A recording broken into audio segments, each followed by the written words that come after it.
Fellow Toastmasters, tape. Fellow Toastmasters, guest. I will be reading from Love Letters of Great Men this morning.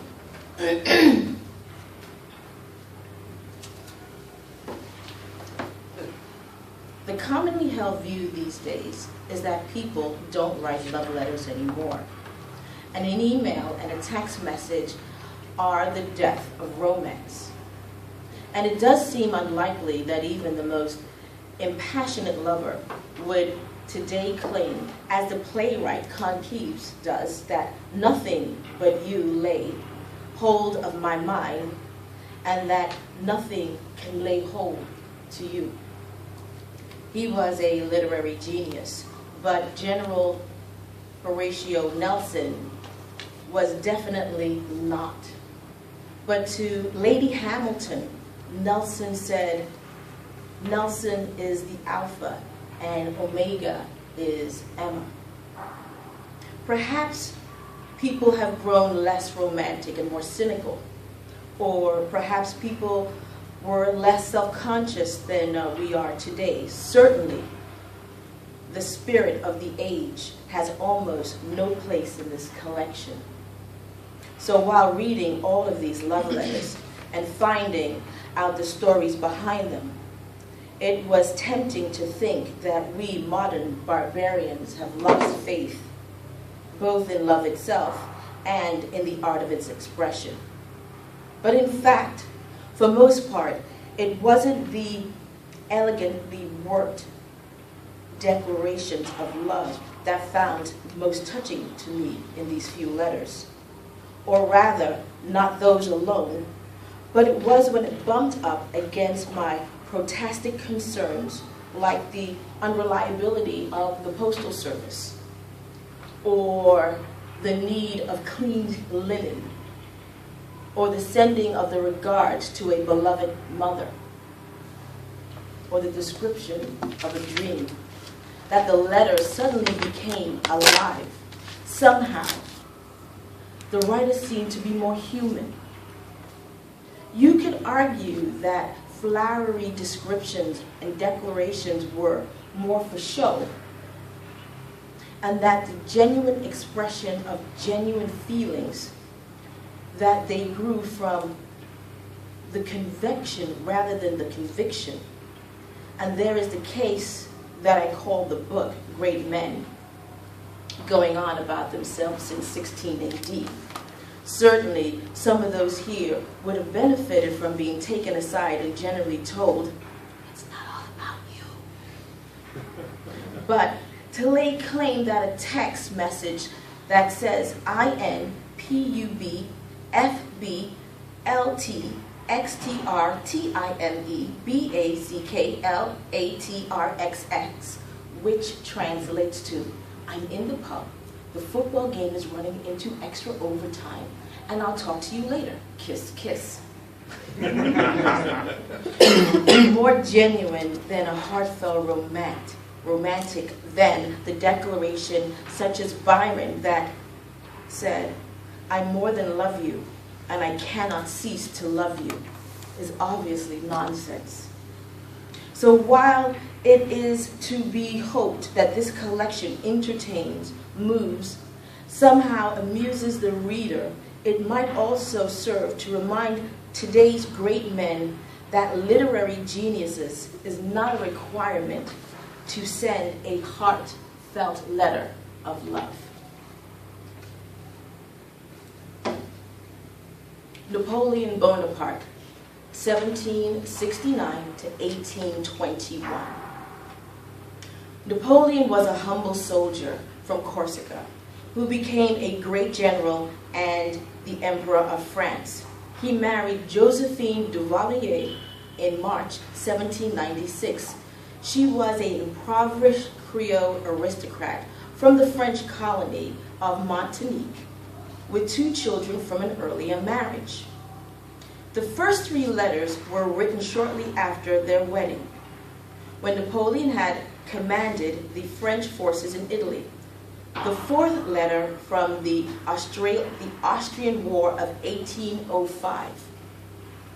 In these letters, Napoleon cast himself as a supplicant at the mercy of his beautiful and hard-hearted wife, who sometimes even insists on using the formal vous instead of the affectionate tu. There is something touching and almost comical about his anxious pursuit of Josephine all over Italy while conducting a military campaign that would make his name. It is clear that both later in their marriage that neither had remained faithful, and Josephine's extravagance was consistently a force of friction between them. But it seems from these early letters that Napoleon was very much in love with his wife.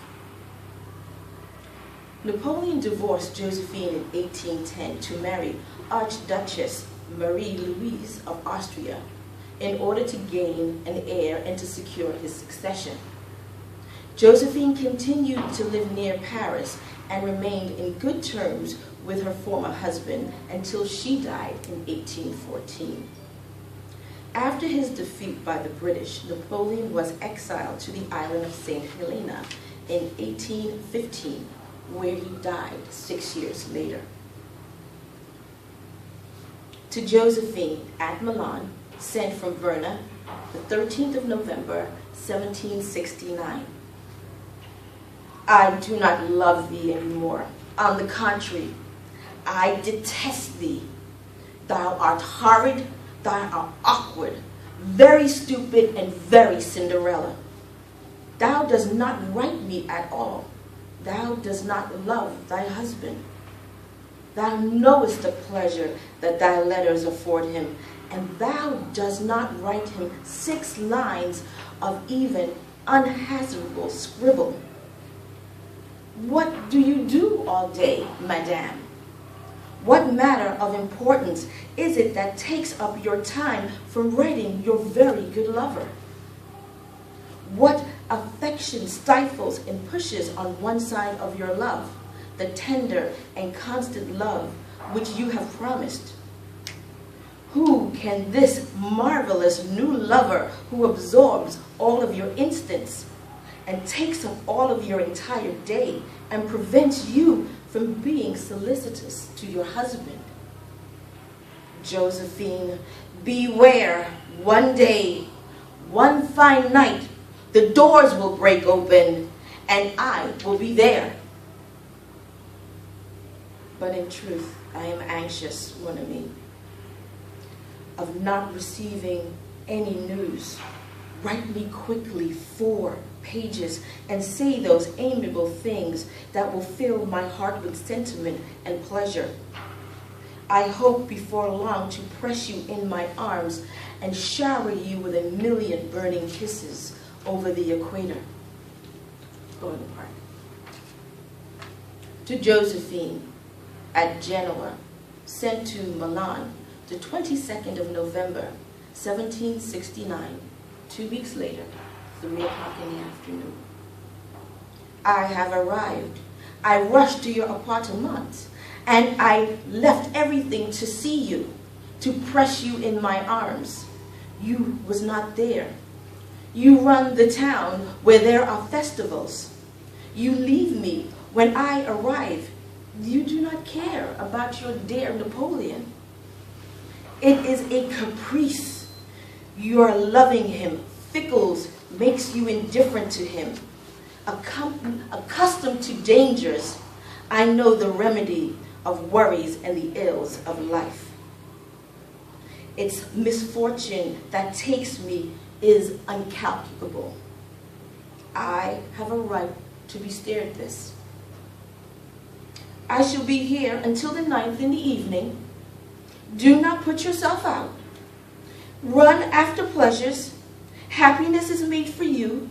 The entire world is glad to be able to be pleased by you, and only your husband is very, very unhappy. Bonaparte. To Josephine, 1796. I have not spent a day without loving you. I have not spent a night without embracing you. I have not so much as drank a cup of tea without cursing the pride and ambition which forces me to remain apart from my moving spirit of my life. In the midst of my duties, whether I am at the head of my army or inspecting the camp, my beloved Josephine stands alone in my heart, occupies my mind, fills me with a thought. If I am moving away with the speed of a roaring torrent, it is only that I may see you again more quickly. If I rise to work in the middle of the night, it is because this may hasten by days the arrival of my sweet love. Yet, in your letter on the 23rd and the 26th, Ventus, you call me vous. Vous, yourself. Ah, wretch! How could you have written this letter? How cold! And then there are the 4 days between the 23rd and the 26th. What were you doing that would fail you to write your husband? Oh, my love, that vous, those 4 days that make me long for the former indifference. Woe to the person who is responsible for this. May he, as punishment and penalty, experience my conviction and the evidence would make me more experienced. Hell has no torment great enough, nor does the Furies have serpents enough. Vous! Vous! Ah, how will things stand in 2 weeks? My spirit is heavy, my heart fettered. I am terrified by my fantasies. You love me less, but you will get over me, get over the loss. One day you will love me no longer. At least tell me. Then I shall know, I shall come to deserve why I deserve this misfortune. Farewell, wife, my torment, joy, my hope, my moving spirit of life, whom I love, whom I fear, who fill me with tender feelings, will draw me closer to nature with a violent impulse of tempestuous thunders. I have asked neither eternal love nor fidelity, but truth and unlimited honesty. The day when you say, I love you less, will mark the end of the love that the last day of my life. If my heart were based in love without being in love, I would tear it to pieces. Josephine, Josephine, remember what I have sometimes said to you. Nature has endowed me with the virile and the decisive character, but it has built you out of lace and gossamer. You have cursed to love me, ceased to love me. Forgive me, my love of my life. My soul is racked and conflicts. My heart obsessed by you. In a full fear of prostration with the mercy of love, I am distressed. Not to be called by name, I shall wait for you to write. Farewell. Ah, you love me less. How could you ever have loved me? In that case, then I am truly pitiful. Bonaparte. P.S. The war this year changes has become unrecognizable. I have had meat, bread, and farver distributed. The army and the cavalry soon will be on the march. My soldiers are showing inexplicable confidence in me. You alone are the force of my chagrin to me. You alone are the joy and the torment of my life. I sent a kiss to your children, whom you never mentioned. Good God, if you did, your letters would be twice as long. Then the visitors who would leave at 10 o'clock in the morning would see you, woman. Greetings from great men.